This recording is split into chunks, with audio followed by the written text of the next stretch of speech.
the 2023 annual flood outlook prepared by the Nigerian Hydrological Services Agency showed that 178 local government areas in 32 states and the FCT fell within the highly probable flood risk areas. The state should be aware that Lagos, Ogun, and Kwara states, in particular, will witness coastal flooding due to the tidal lock of Ogun River by Lagos Lagoon from a natural rise in sea level, coupled with the possible release of excessive water from Oyo Dam. The state should please be aware that several communities in Ogun and Kwara states, particularly Owa and Yemule riverbanks in Ijebu-Ode, Eruru in Shagamu, and Ebute Mobi in Ijebu North, in Ijebu East, all in Ogun East Senatorial District, with Edu and Patigi local government area in Kwara North Central Senatorial District, will experience the first flash floods due to heavy rainfall between July and November 2023.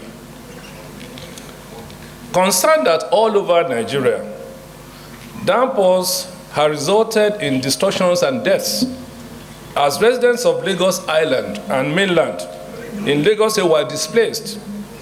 Business owners and residents were displaced also in Uyo, Akwa Ibom State.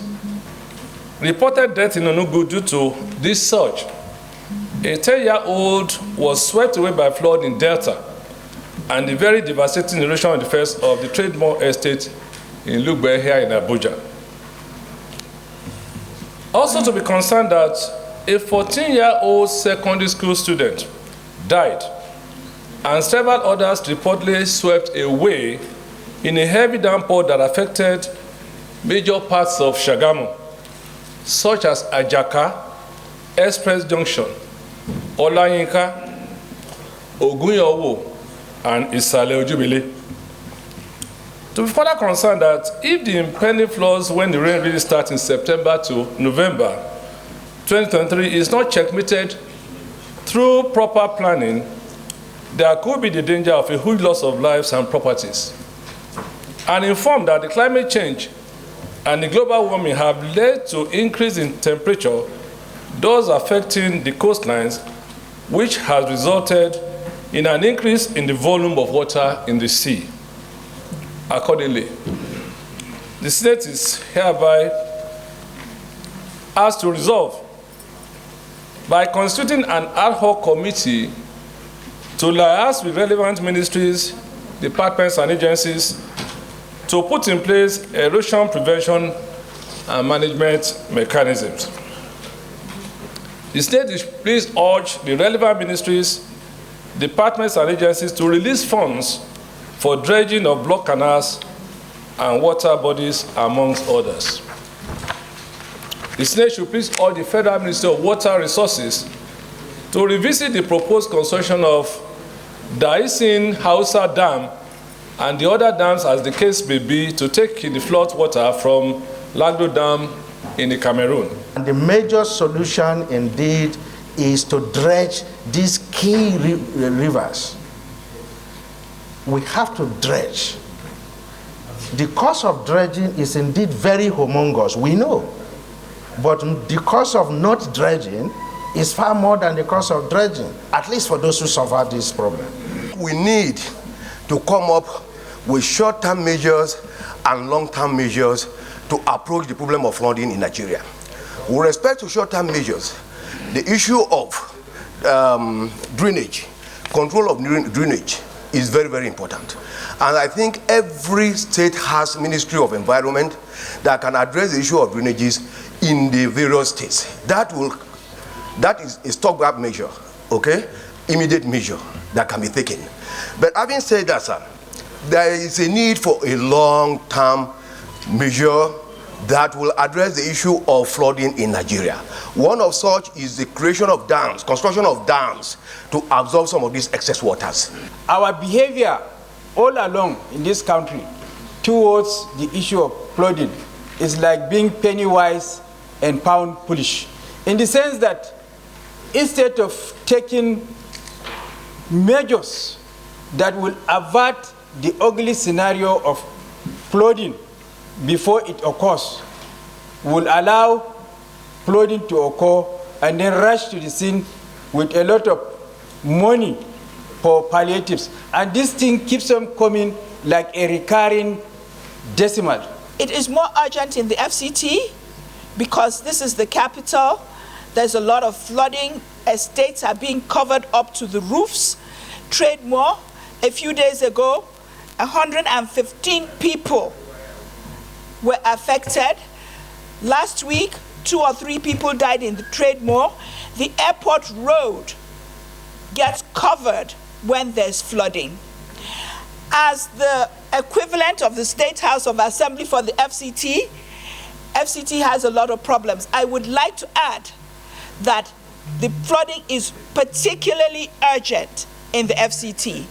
And as my colleagues mentioned, this is a problem that affects almost everywhere. But I think the problems of the FCT are unique to the FCT and therefore should be dealt with as a separate issue. But for the flooding, we need to look at holistic solutions. The FCT is not about dams. It's actually about development control, random buildings on flood channels, and channels that stop suddenly. So the solution to this is not just piecemeal, but it needs to be, we need to sit with the respective agencies for all over the country, and specifically the FCT, and look at how to solve them, not just for each rainy season we go into firefighting mode, but to look at permanent solutions which can be done. And development control and the relevant agencies that are responsible for these things should be held accountable when these situations arise. I want us to look at a situation where we have neighbors who have dams, who discharge waters from these dams at will. For example, when Cameroon discharges its dam year in, year out, Taraba, Adamawa, Benue, and Nasarawa states, and beyond, including Kogi, suffer tremendously. They suffer damages of property and human lives. And year in, year out, nothing has been done to either liaise with Cameroonian government or make an arrangement or preparation that when this water is discharged, it can be carried through a channel to the appropriate distance. And our states look at people building along waterways and not saying anything. They bring building approvals, they approve. And when the damage is done, they now look for palliatives. This is not necessary. Let us discuss with Cameroonian government that discharge their water in millions of distance along this River Benue and kills people in Taraba, Benue, Nasarawa, Kogi, Adamawa, and so on.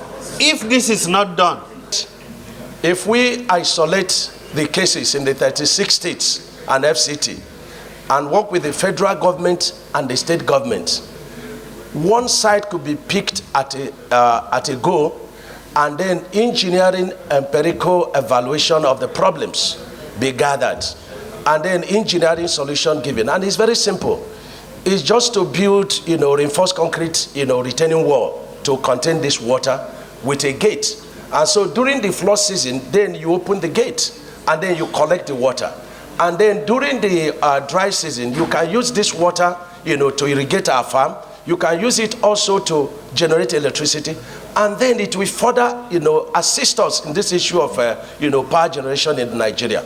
The problem of water flooding is a general one. But where I am coming from is that Kogi is the headquarters of these challenges, because of the fact that the confluence of River Nigers and Kogi and Benue that happens in Kogi is a very big challenge to Kogi State. But taking cognizance of this, the federal government set up the Inland Waterway Authority that has their headquarters in Lokoja. Nearly half of Kogi State are being submerged annually when these challenges occur. But as rightly pointed out by our respected engineer, David Umahi, the solution to most of these problems is to make sure we create sustenance or sustainability measure towards the dredging of River Nigers and Benues.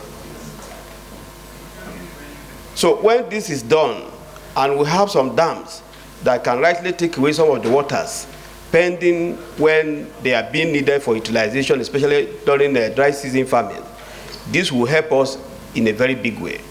And I want to also put, Mr. President, that some of these states that are heavily affected, like Kogi State, if there is any way we can be getting certain palliative for this state so that it can help them. I am speaking from the background of what I know when I was Commissioner for Works in Kogi State. Nearly half of the roads from Natako Junction up to Ganaja towards Ajakuta are being submerged. And these roads are being rehabilitated annually by the state government. If you look at the stretch of road from Kotokarifi to Lokoja, they are also federal government road. Annually, they are being submerged, and it is the state government that are repairing them. Not to talk of the damage to personal properties that are being the responsibility of the state. Several amounts of money have been provided, and we need to wait to see whether they will be fully utilized. In fact, we need to oversight very well. So this is what I want to bring forward, because we all, the former senators that have returned, that were here when we passed these motions, can attest to this very fact. Thank you, Mr. President. The 2023 budget had taken care of most of these problems. So when we have our committees on environment and other committees, they will now go into major oversights to be sure that the funds appropriated in the 2023 budgets were used properly, and that most of the solutions are in place.